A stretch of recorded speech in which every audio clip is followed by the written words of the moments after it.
Well, good evening, ladies and gentlemen. Welcome to the Losgemaal.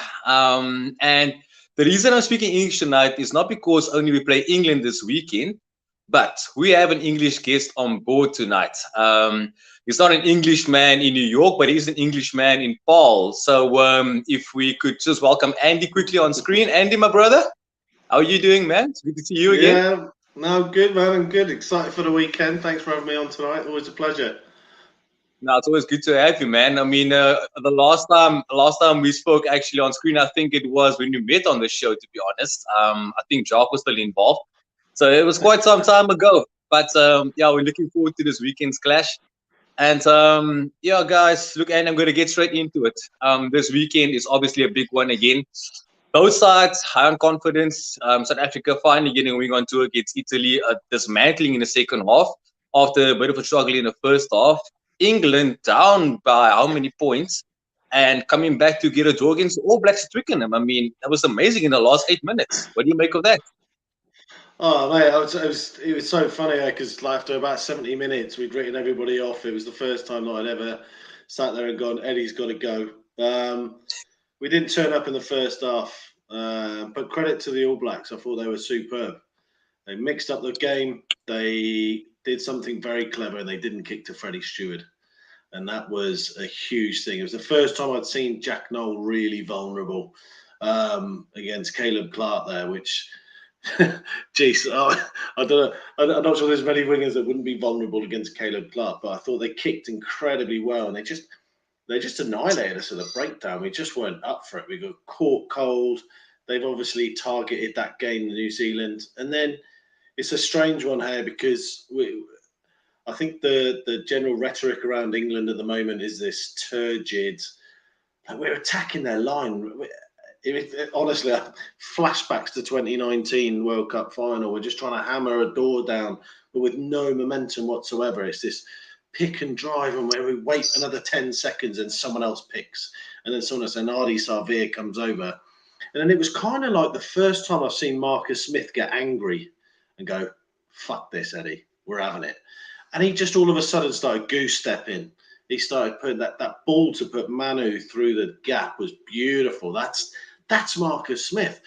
And then all of a sudden, actually, it was Owen Farrell that started feeding off Smith rather than Smith waiting for Farrell to do something. He took control of the game, and then all of a sudden we were back in it, and we just started.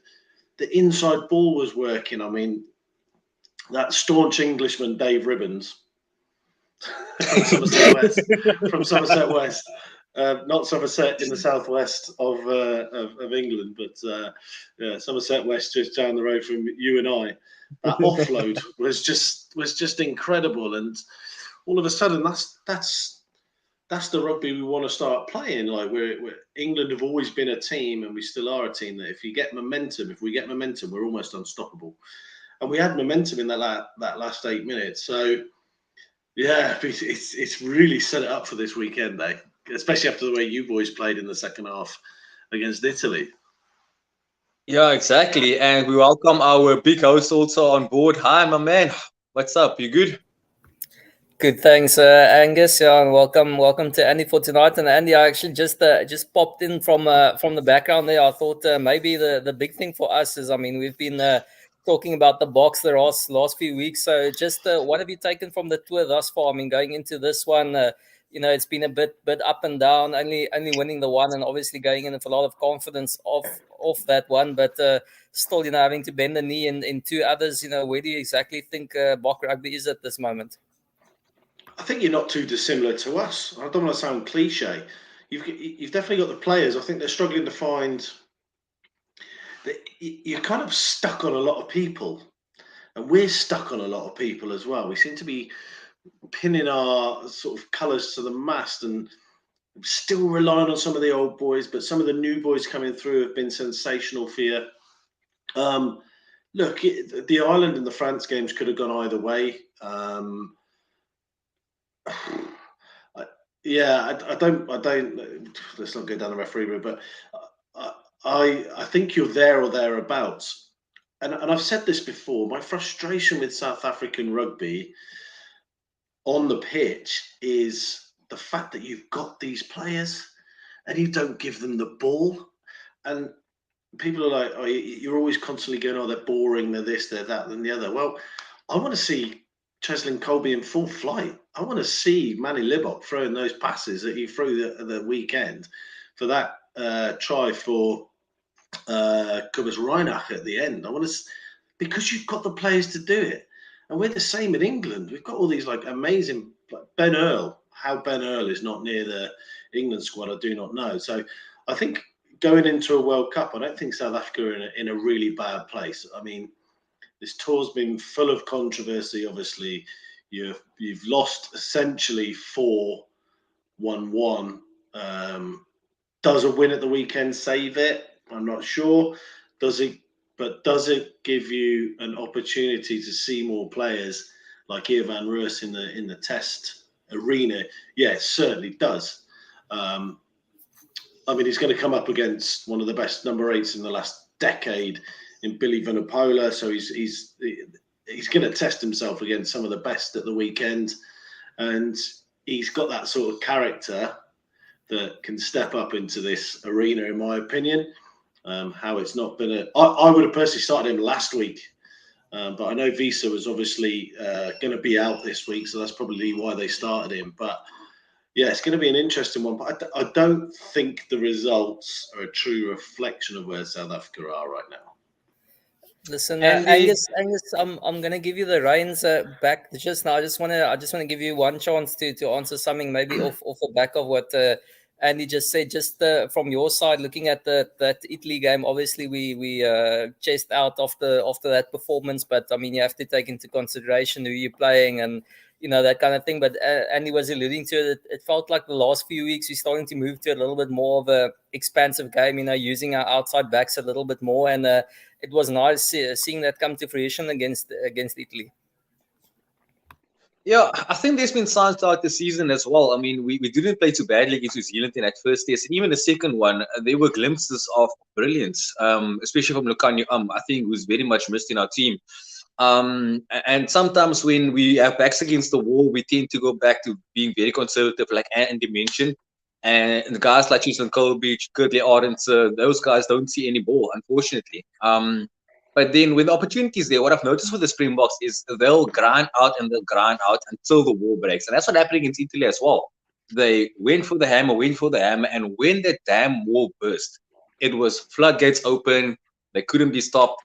And it just sometimes feels like, that they force a situation and then it backfires at many times. But in saying that, I think that maybe a bit more of a rounded approach should be, taken by the Springboks and not just like focus on one thing at a time, but maybe get 3 or 4 things right at the same time as well. But Andy, on that point, you mentioned something in that previous answer, and that is obviously if we win this weekend against you guys, is everything okay? If Eddie Jones loses, is everything okay? Because you beat Japan comprehensively. You've I think the first test you lost to what's the name again? Argentina.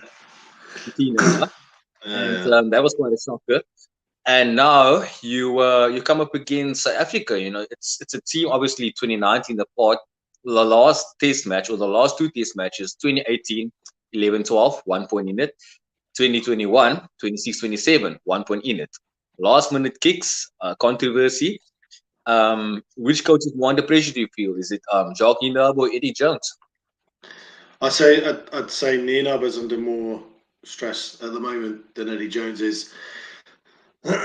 They've pinned their colours to the mast with Eddie Jones. He's not going anywhere. They're not going to get rid of him. No. It's as simple as that. It's too much. It's too complicated to get rid of him a year out. It's all well and good us saying we'll parachute Scott Robertson in tomorrow. There's a longer term plan. The longer term plan is that I believe Steve Borthwick's lined up for that job. They want an Englishman to take it on. But going back to your point and on kind of like one last minute kicks and things like that and the controversy, I think that's where that would be a huge criticism of mine of the box at the moment. And we'll go back to Eddie Jones, but they're in this position because they're leaving too many games to chance. Yeah. I haven't done the stats, but start from the Lions tour. How many games have you won or lost with the last kick of the game? it's probably about 8, 9 even. New Zealand, Australia, ones that you've won, ones that you've lost. And what my point is, just go and take things like the referee, take things like the flip of the coin in the 79th minute and hoping that you get a penalty out of the equation. You've got the players to do it. But with England, where we're struggling is the identity. The identity's disappeared all of a sudden. I mean, playing Argentina on a Sunday is, I've been to Twickenham on a Sunday. Don't do it. Unless it's the 7th. But like watching rugby on a Sunday at Twickenham is just flat as a pancake. There's a reason they put the Barbarians games on that and the families go. We were just never up for that game. And that's a problem. That's a huge problem. Why do we have to get kicked in the backside for us to react? We act really well against Japan. We put them to bed, which is one of those like lose-lose games. If you don't do it by 80 points, it's kind of like what you were like with Italy. But I think Italy actually, I think South Africa need more credit for that second half performance, because that Italian team is probably the best they've had in a decade, and you ripped them apart. Australia.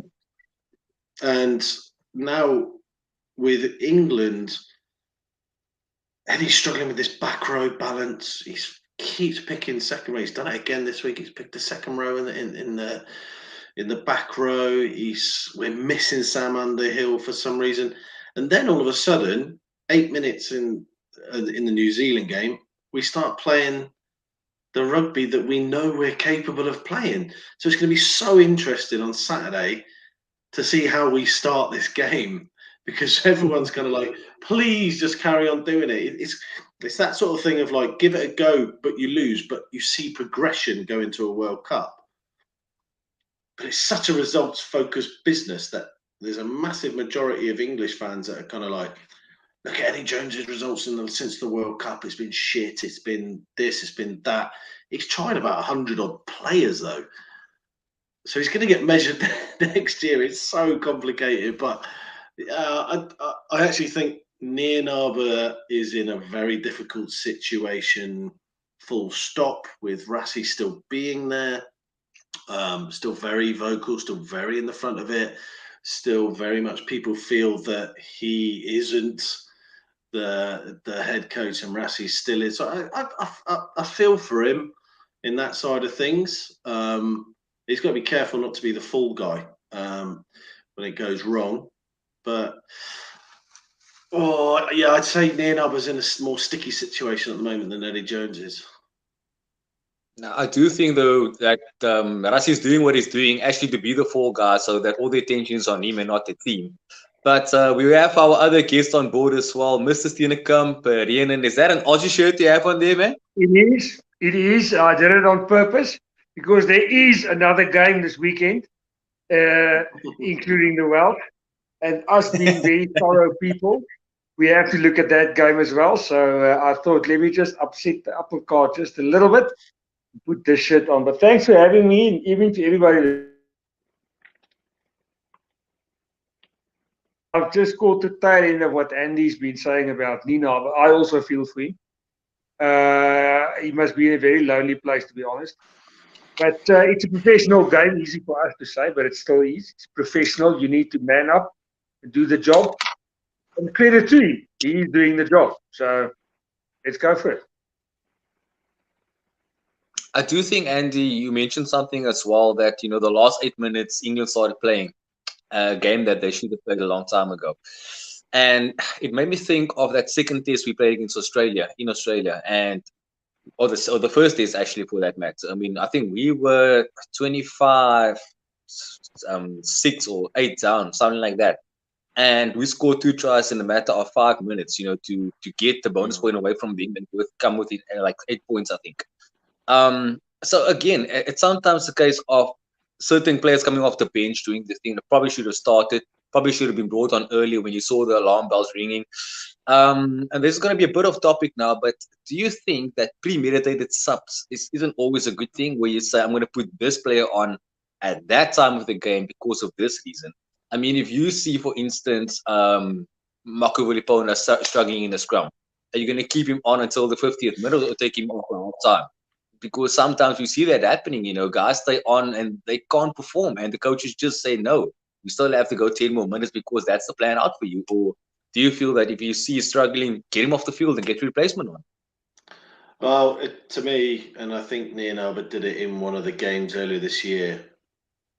Where was it? It was Visa. He took Visa off, didn't he, in one of the games earlier in the year? And he was the only person getting go forward ball. And he took him off after 60 because Dwayne was on the... I'm sorry, but if you're pre-prescribing... sorry, I'm not picking on Nino. I'm trying to answer your question broadly. If you're pre-prescribing substitutions, then you're not a fucking rugby coach. Because you've got to have gut feel. You've got to have... what's the word I'm looking for? You've got to have instinct with it. So if Visa's your main ball carrier and he's going forward constantly, then you take him off just because you got Dwayne Vermeulen and you said you'd give him 20 minutes. I'm using it as a broad example. I think it happens across rugby. Then what are you doing coaching the team? Like, you've got to have that killer instinct. You can see, you're watching a game and you can see that. I remember watching when we went over to Australia 2016 now, I want to say, and we whitewashed them, and you could see they kept Chris Robshaw on for like 10. His legs had gone, and they pulled him off. But then they've got all these stats now of like how long it's taken somebody to get off the floor, and how long it's taken them to do this, and how long it's taken them to get there.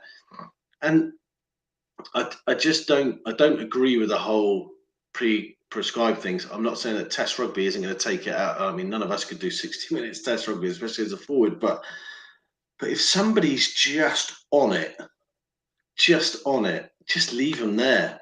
I mean, props should be able to do 80 minutes, but they're not. They're actually conditioned now to do 50, 60 minutes. They know when they're coming off. And I suppose that's probably the one position where it will work. But in the back row and in the backs, I think yes, you need your impact players, and the finishers, or whatever you want to call them, bomb squad, are massively important. But back in the day, and Rhiannon might agree with me now because we're slightly older than yourself, Mr. Opperman, but it was kind of like you used to get substituted if you were having a bad game. You didn't get substituted because you were told you were coming off after 60 minutes. You usually got substituted because you're having a bad game, and that was the coach watching and getting a feel for the game and saying, actually, do you know what? The inside centre is not having the impact I want to have, so I'm going to actually swap him out. He looks tired. I'm going to bring him off. So yes, stats are important, but surely as a coach, you've got to have that eye to go, do you know what? That boy's flying. I'm going to leave him on another 5 minutes, but I'll watch him in 5 minutes and see if he dies off, falls off the cliff. But pre-prescribed subs, not for me. Definitely have an idea in your head, obviously, on certain positions, especially the front row. But yeah, I've seen substitutes before where a really influential player has been taken off, and that's affected the game rather than the player coming on and affecting the game. Yeah, exactly. Rhiannon, I remember, I think it was 2013, we played the All Blacks at Ellis Park, and Bismarck du Plessis had the game of his life. 5 meters scrum on the All Black line, they substituted for Adrian Strauss, and we got the penalty against us. Bismarck didn't want to go off. He was standing on the sideline protesting to stay on.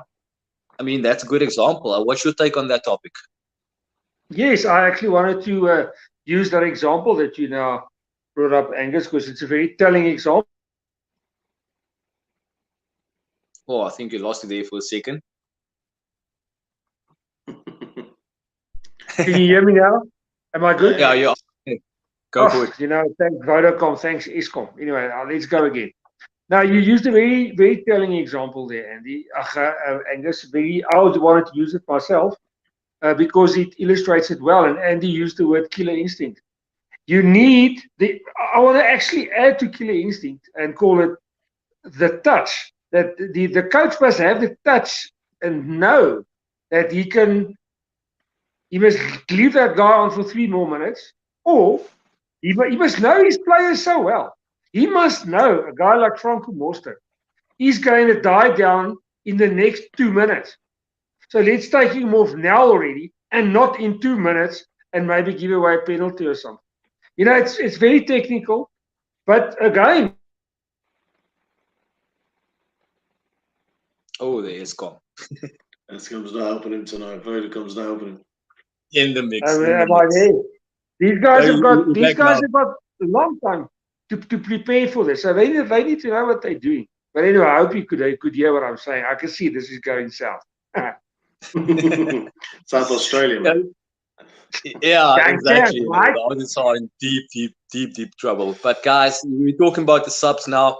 South Africa this weekend, they went with a 5-3 split, not the 6-2 as they usually do. The last time they used the 6-2 was in the World Cup final against England. And as we can see, it's Jaden, Marnie, Kanan, and the same for England as well. Now, my question is, would this not have been the game for the Springboks to say, you know what, I have to match them physically forward. 6-2 is the way to go. I understand the rationale behind the 5-3, but what's your guys' take on the 5-3 split on this weekend as opposed to being the 6-2? Andy, what's your take on it? I think there's too much conversation over 5-3 and 6-2 splits. Look, I don't know really. I mean, looking at that, they haven't picked a second row really. I suppose Van Staden can play in there, but obviously it's a completely different front row. I think Hendricks has probably proven that he's better off the bench. Surprised Manny Libok hasn't started, I'll be honest. But I get their reasoning. I get Nienaber's reasoning that they want to continue the development of Willemse. From our point of view, yeah, I don't know really. I think too much is made over the 5-3-6-2. I think it's probably more prevalent in the South Africa conversation because of the game that you've sort of played over the last 2 or 3 years has been very much a power game. You haven't apologised for it, but your power up front is what you use to get penalties, to move down the field, and then use it. That takes a lot of energy out of people. So I don't really think the conversation is too prevalent for England. It's more. It's always been a South Africa conversation, hasn't it? It's always been a real Springbok conversation. So yeah, maybe I'm not qualified to answer. I don't really read into it too much. But if you look at it from our side of things, from the England side of things, Henry Slade can play a number of positions. Jack Noel will probably end up coming on for Tommy Freeman.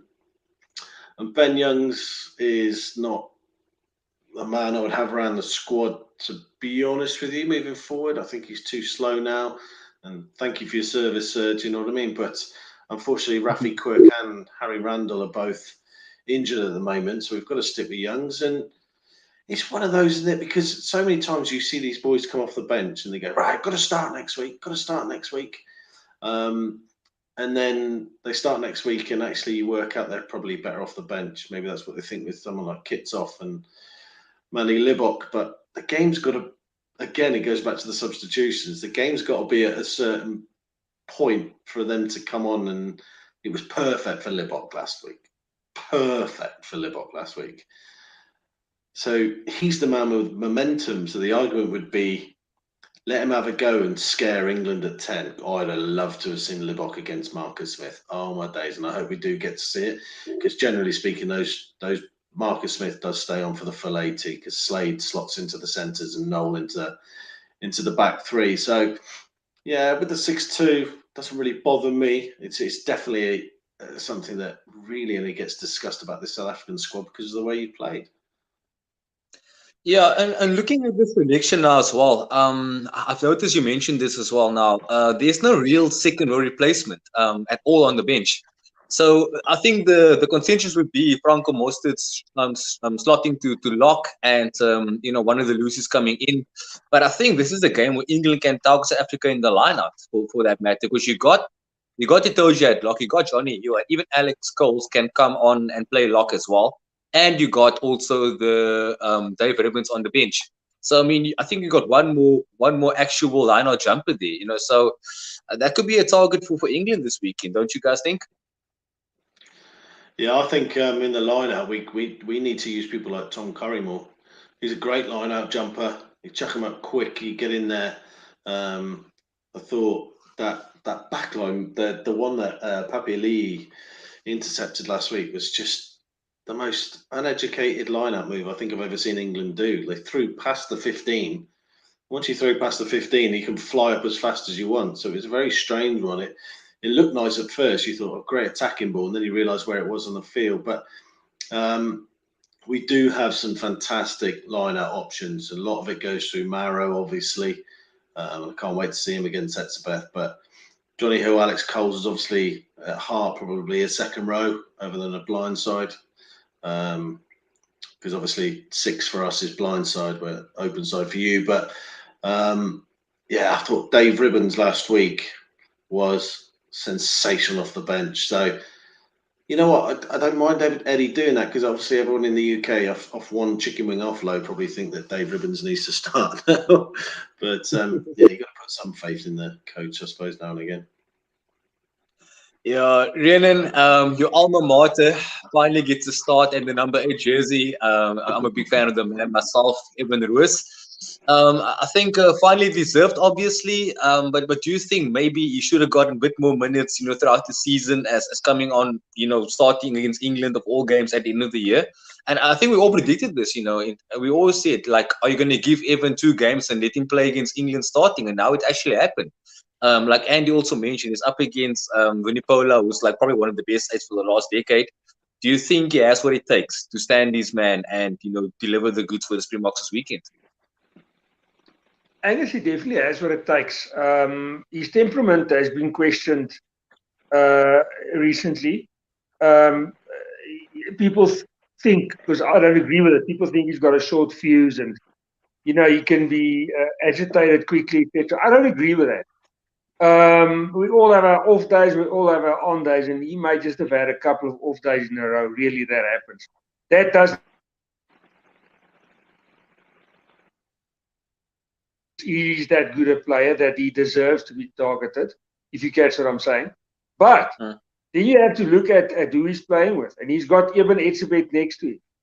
Etzebeth will shield for him. I'm not worried about what they're going to try and have him react to. He definitely deserves his place in the team. There is no doubt about it. Irrespective of alma mater, and yes, I'm very proud to say it, but he deserves to be in that team anyway. What the reasoning is behind, him only, he's only going to get his 3rd cap now. He should have had more. I think we could all agree with that. But it is what it is, and we need to respect the coach's reasoning and what they see the picture that we don't see at this stage. But I'm very happy.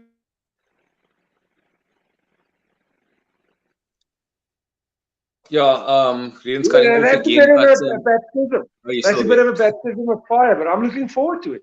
That's what he wants. He wants to measure himself against the best in the world, and he's going to get that opportunity. Oh, definitely. And I mean, even on those days where he had a bit of an off day, getting into scuffles and yellow cards, he still played a decent game. I can't recall even playing a bad game. He might have had a bit of a quiet game, but never a bad game ever, as far as I can recall. So I think even with his debut against Wales, they took him off at halftime, I think in the 42nd minute, but his stats were in the top 5. I think for carries, for tackles, he was up there. And I was so perplexed by why they took him off at that point in time.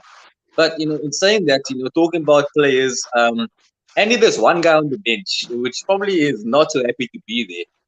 Ellis Gensch, he's now a bomb squad member for England. Is this a tactical move by Eddie to say, listen, you got to come up against Malherbe in the second half when it's a bit tight, and like get the killer blow in for him? What do you think is the plan behind that?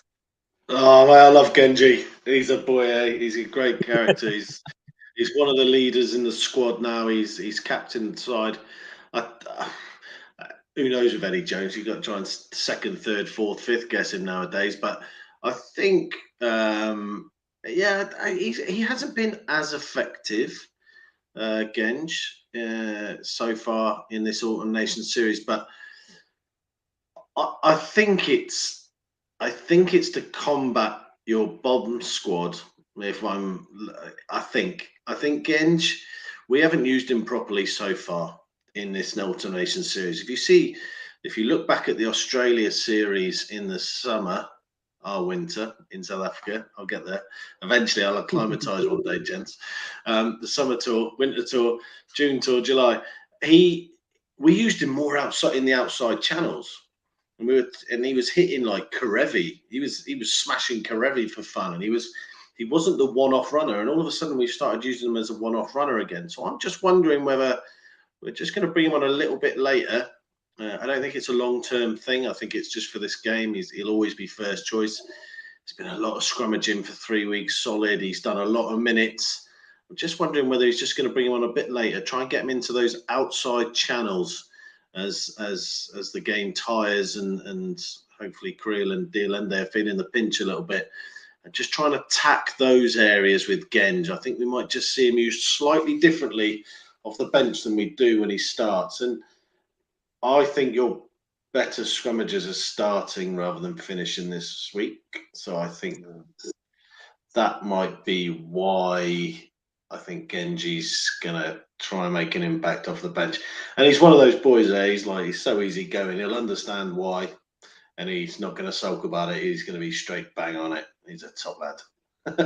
Yeah, it's not that sort of Joe Marler vibe to him, mate. It's like this little easygoing guy with a good sense of humor. Like, there's a few England players that I like, a very few, but those two are the props, Joe Marler and Alice Genge. They're up there. Eh?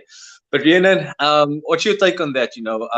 Genji on the bench for England. I do think that that's the case. They want to combat the bomb squad of South Africa. And I think it's a good move if that is Eddie's way of thinking. If that is his way of thinking, indeed, which I think it is. Now, the theoretical answer that I can give you is that you'd never react to the 15 or 23 that is picked by the opposition. You pick the guy.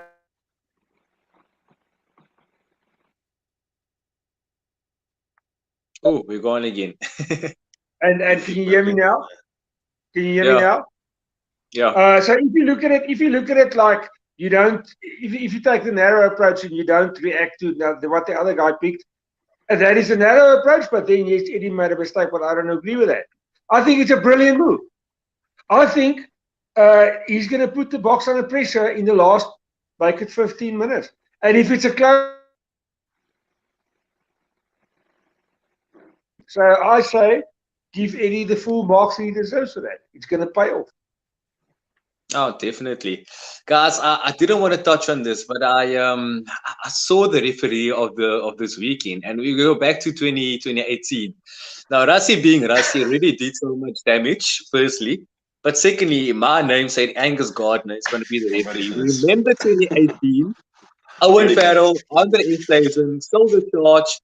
He said, "Nope, it's a legal tackle. Call the game off. We're done. No penalty to you guys." With Rassie's behavior as of late and the pressure that Angus obviously has now on him for this weekend, do you guys think, banned or not, there will be some sort of million TMO replays, make sure every call is correct, and we might see a 2-3 hour game like that second test of the live series, or will it just be another day at the office? No, another day at the office. I can't. Why are we going here, Angus? I hate you for this. That 2018 game, right? I know we had to open the can of worms, mate. I would have done exactly the same. But the 2018 game, which I still highlight now as the start of all this shit that's going on.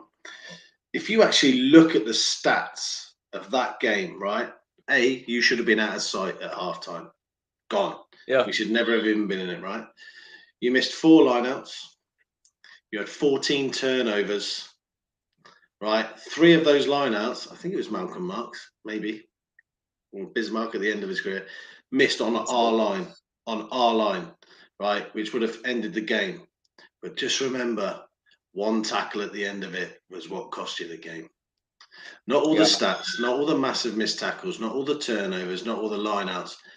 And that's when the behaviour started. And it's never changed since then. And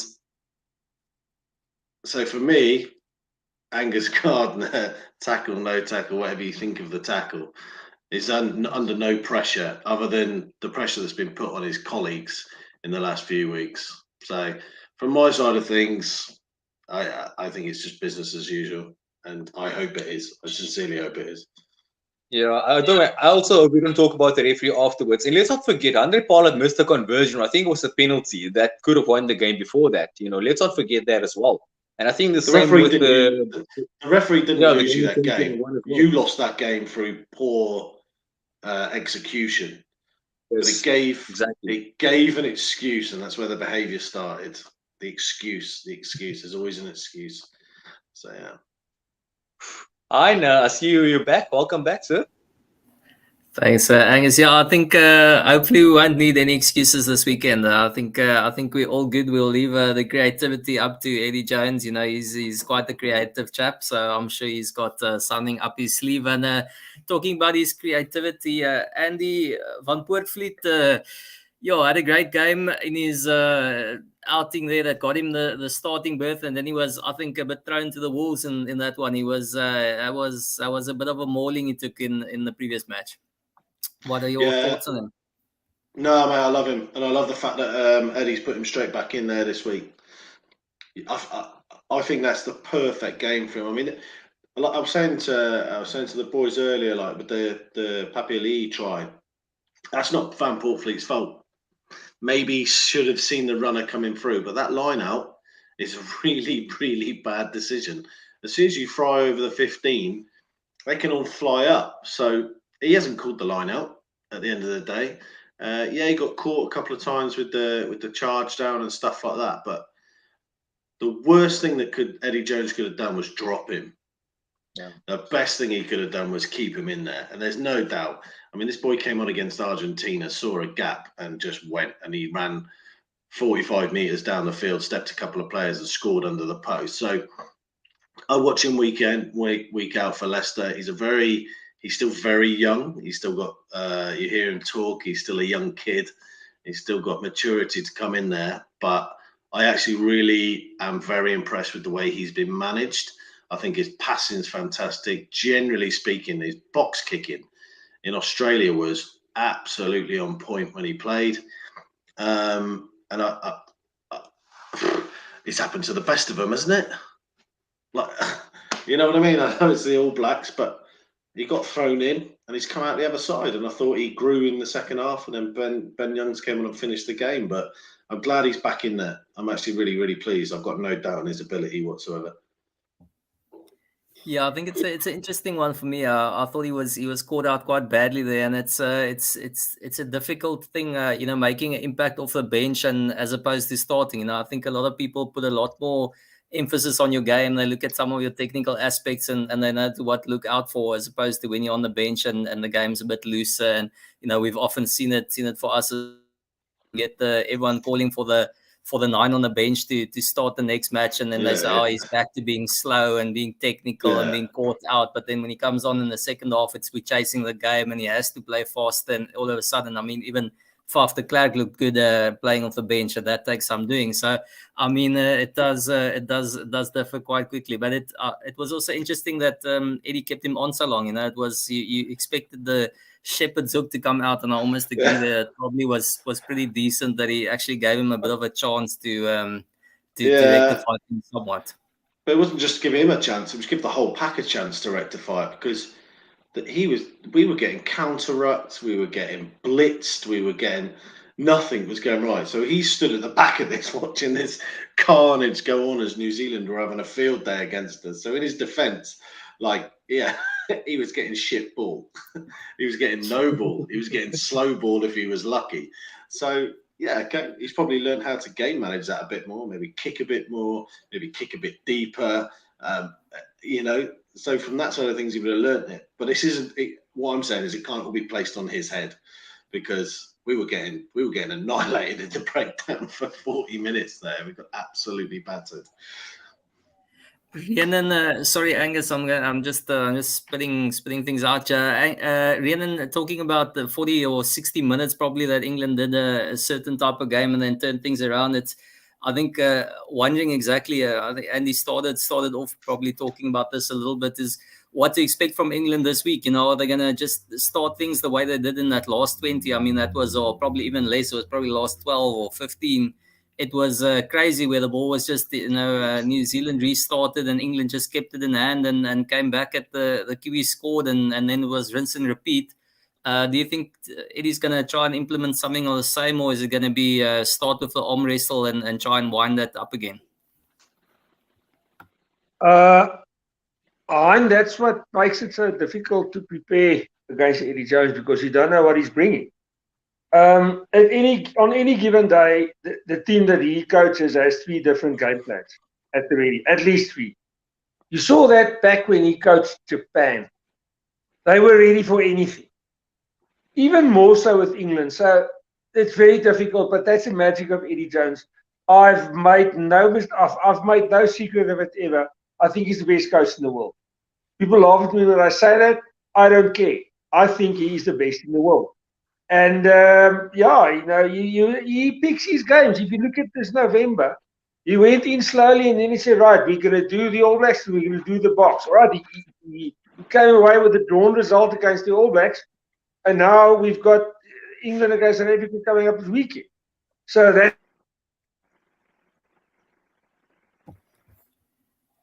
That's what he's going to do. He plays to his strengths, of which that team has plenty. And he's got so many options. So I honestly cannot answer you. I don't know what he's going to bring. But I can promise you this one thing. It's going to be entertaining to both sides. I think even Eskom heard that comment about how great Eddie Jones was there, so they thought they'd intervene on that one. Angus, from your side, what do you expect the game plans wise? Boks, as we said, are starting to play a little bit more expansive. England finished really running it to all sides of the pitch. How do you see this one playing out? I think it's going to be more same old from our boys. But I do think, though, with a bit more variation, but nothing too much. I think, and also at this point in time, and I think also with this last match, we slowly started showing our hand for next year. Didn't give away much, but I think against Italy we showed, listen, we can play a bit more than the typical forward bashing and scrummaging and line out set piece to set piece kind of game. We can keep a bit more ball in hand. But I think also against England, those opportunities will be much fewer, maybe 1 or 2, and if we get them, we have to use them. You can't get turnover ball and then Faf decide to kick it. If there's a 3-man overlap, for instance, that's an opportunity gone where you could have probably scored. So I think this weekend it's going to be more of the same, but it's going to come down to taking the opportunities there. Otherwise, we're going to be stuck with a 1 or 2 point loss, and we're going to be making rants on Twitter on referee decisions that Andy mentioned. We had 3 lineouts the last time. We could have won it there, and we didn't. But also, the one interesting thing that we have to remember about this weekend as well is the English-based players, or the English players, are available from the English clubs, but not the SA players for the English clubs are not available for this game. Now, I do think, though, in this instance, this actually, long-term wise, might benefit the Springboks, because now guys like a Marvin Ori, Marco van Staden, a few more names, Caden Moody, they get more of an opportunity now to actually get more experience firstly against a top team ahead of the World Cup. Whereas England, they got a stronger team. They might even win this game, or they probably will win this game this weekend. But what will they have learned? What experience will those guys have gained, except for Van Poortvliet obviously starting at scrum off, So on the one side, you might look at it as, what, SA might be in a bit of trouble because they can only use their local and Japanese players. But on the other side, the experience gained from this weekend's game could be so much value for the guys next year. So I'm looking forward to a good contest. Hopefully no controversy and no one talks about the referee afterwards. So I just want a good, clean game, and whoever comes out on top, well done to them. We've got Farrell and it's a bit there facing each other. It's not going to be a clean game, Angus. Andy, before we go to wrapping things up in terms of what we expect out of the Bokke game, just quickly take us to the other side. Welsh and the Aussies going at it. A pretty tired Aussie team limping into that last one, and a pretty, I don't know what, bang average Welsh team going into that one as well. It's going to be probably ugly, but who's going to come out on top? Oh my days! Why have Australia done a 5-test tour? Somebody needs to firing somewhere. I mean, it's like dragging a herd of cattle into battle, isn't it? It's just, I feel for them. Is Hooper out now? I've read Hooper's done now as well. Like they're on there. Where's Quade Cooper come from? Where did he come from? Was he just lying under a rock like Bublé at Christmas? They rolled a rock back and out came Quade Cooper, and he's back in there all of a sudden. Australia are a weird bunch, eh? They 1 minute can turn it on, the next minute they're just absolutely dreadful. I was kind of like, I watched that game on Saturday night and I was like, this is terrible. But then from a purist point of view, I was kind of like, this is actually quite interesting to watch. They sort of dogged it out and they almost beat France and then they got spanked by Italy, and I'm so confused right now. Wales are terrible. Absolutely terrible. Pivac is under the most pressure of any international coach right now. I'll be very surprised if they lose on Saturday, he's got to go. But I do feel for him because similar to, I actually liken the way the Welsh rugby domestic system to the South African system. You seem to have found a new lease of life, but they lost connection with the clubs. They lost connection with the heartbeat of Welsh rugby. They lost connection with the valleys, where it all happens, and the Saturday games, and they gave them these franchises that nobody can connect with. And Pivac's not got a robust system below him that's going to allow him to pull himself out of this mess.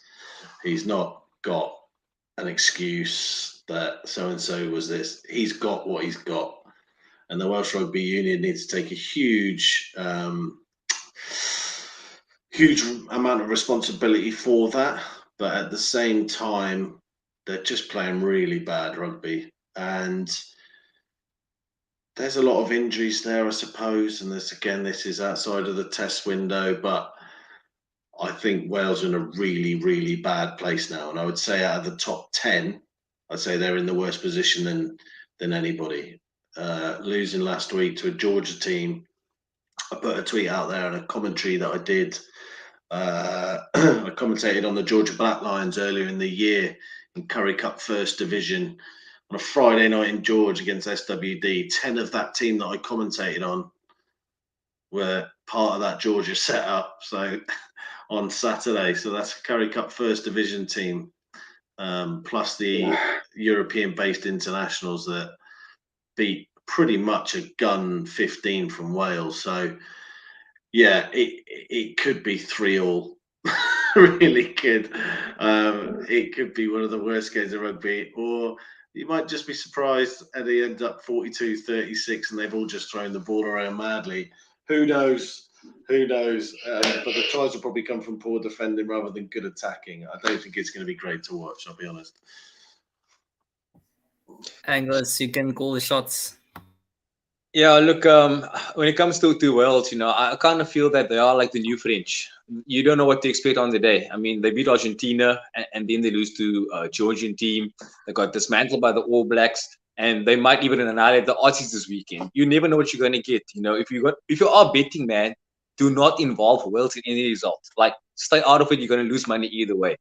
So yeah, look, I feel sorry for Pivak. Honestly, I think that it's kind of like a chain reaction, a domino effect. You got the Welsh regions in the URC. They didn't qualify last season for playoffs. None of them did.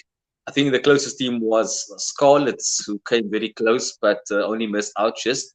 Or was it Ospreys? I'm not sure, but still, there was no one in the top 8.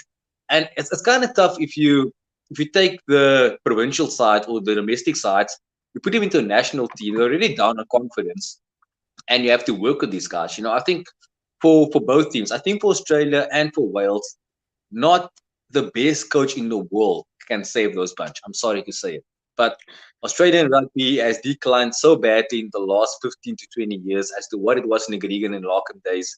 And they had foreign coaches come in and out. They have Dave Rennie now. They had Robbie Deans.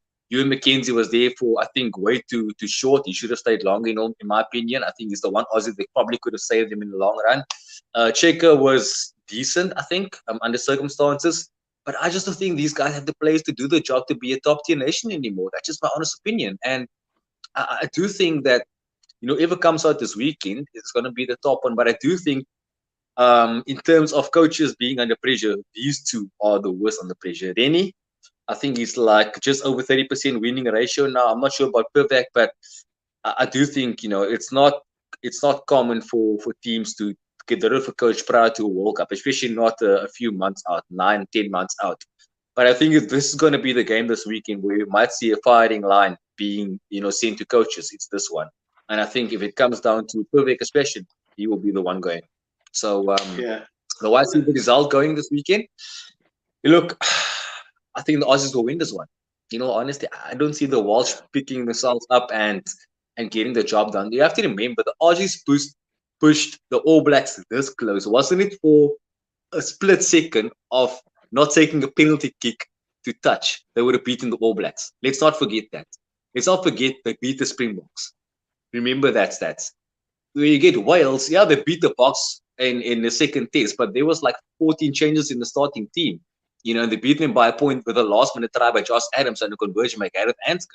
And the week after that, they lost the series at Cape Town Stadium. So I don't think this Welsh team has what it takes. So I think the Aussies will take it by 12 points.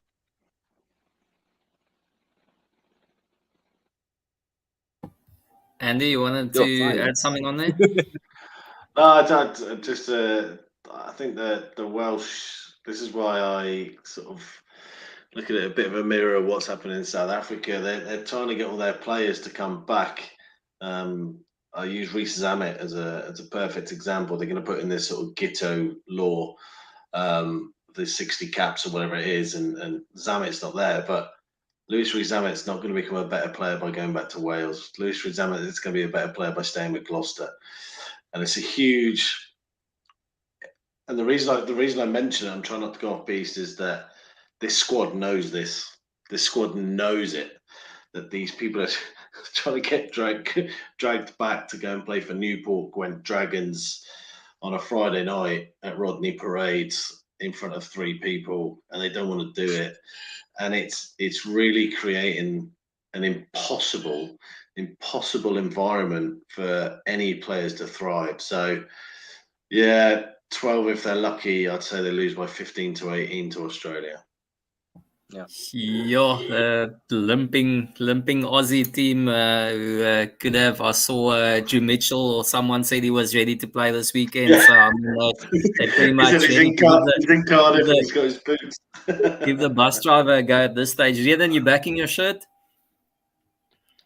Well, if you can hear me, then I'm back. So Now, I think the whole of Wales is a toxic environment, to be quite honest. The players never look happy on the field. Very good example, Andy going Rodney Parade in front of 3 people. He forgot the third guy's dog is there as well. Stadium at the I was just saying, they went last week, you even see. Okay, Rhiannon, it's not your night. We're pulling the plug on that one. Let's go into the predictions for the Springbok game. Let's call it the Springbok and England game. Angus, how do you see this one going? Look, guys, the last 2 at Twickenham was 1 point in it. I don't see it being any different this time around. So I'll call it a 4-point game. Springboks will take it by 4 points. Andy? Well, firstly, let me just say that I'm very disappointed that it took Henk 6 minutes to write 32-12, because usually when I come on your show, it's within the first 30 seconds. So I'm very disappointed in that really original retort that comes from Henk every single time I come on your show. And to Rian, I was at the 53-3, so you can chuck 42-6 me all you want. I was also at that 42-6. That was horrendous. I actually think we're going to have too much for you this weekend. I think you've had a long tour. I think emotionally, I'm not sure where you need to be. I'm going to say England by 8. My dream result would be England 32, South Africa 12, just so everyone can shut up. It's not going to happen. I get it, but England by 8. You won't get a World Cup trophy for it, eh? England by 8. You haven't beaten us since, so it's all right. England by 8.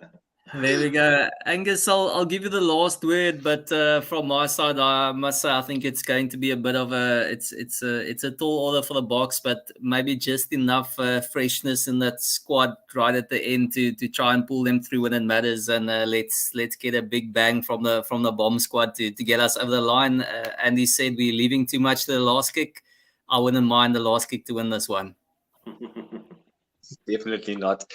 Yeah, guys, I do think that this weekend is going to be a big one, obviously, and we spoke about it all night. But, in all honesty, I do think, though, maybe, just maybe, we might not see even a close encounter. Close in the sense of the scoreline. It might be an open game where each team says, you know what, outside the window, let's give it a go. Last game of the season, why not? I know that's how our coaches think and our players think, but I'm just being wishful here, wishful thinking here. So, guys, thanks so much for tuning in tonight. It's been amazing to have you all. Thanks for watching, everyone. And to Andy, my good friend, thanks for joining us tonight as an Englishman, giving your insights into this weekend's clash. Looking forward to some good international rugby, but also there's some URC on. It's not just the Springboks up against England, but there's also Stormers and Scarlets, Bulls play Ospreys, I think. So there's a few matches to look out for in the URC. So good luck to all your teams. Enjoy the rugby and keep well. And thanks again for tuning in. Cheers, guys. Cheers, boys.